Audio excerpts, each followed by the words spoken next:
Good afternoon, Chair Hancock, Chair Almiano, and committee members that stayed. I am Jacky Parks. I'm the president of the Fresno Police Officers Association, and I'm an active police officer and have been a police officer in the state of California for over 25 years.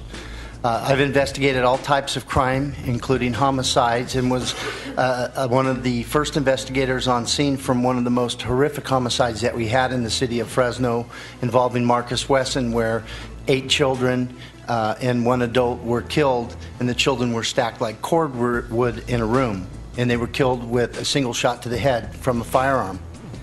With that said, I don't remember one detective at the scene blaming the firearm for the crime.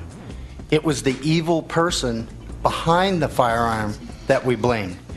And as we've heard in testimony today, California is one of the leaders in the nation in laws that restrict firearms or ammunition. And that's great that we're a leader. But what we see at the line level is we don't see the laws that we already have in place being effective. And creating more laws that will be ineffective is not the answer. From the line level, we would like the discussion to shift from guns, which is just a tool to administer killing, to the actual cause. Let's try to actually have some impact on why people are killed. Until we start addressing gangs, and really addressing gangs, narcotics, emotionally disturbed individuals, and mentally ill individuals, and I'm going to even throw in sensationalized media, because some of the media that occurred at Sandy Hook, the national media, was almost criminal. And it almost encourages the next person to have to one-up what they just saw.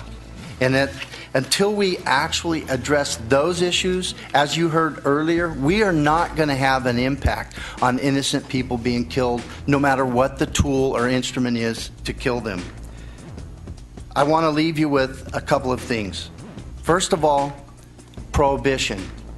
The federal government created prohibition, and overnight, with the stroke of a pen and a new law, hundreds of thousands law-abiding citizens who enjoyed an alcoholic beverage became criminals the next day if they enjoyed an alcoholic beverage.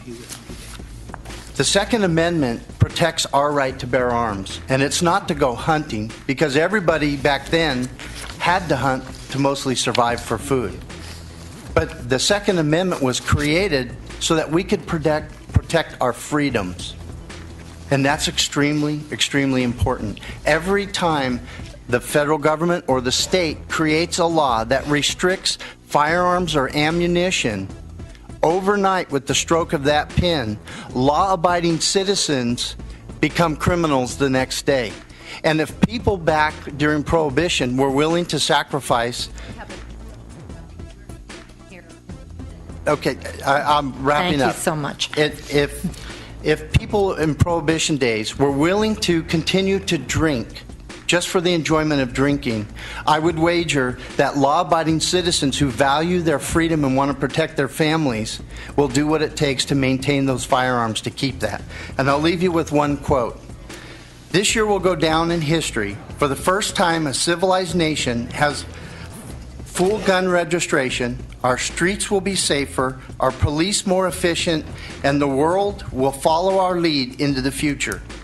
Adolf Hitler, 1935. Thank you.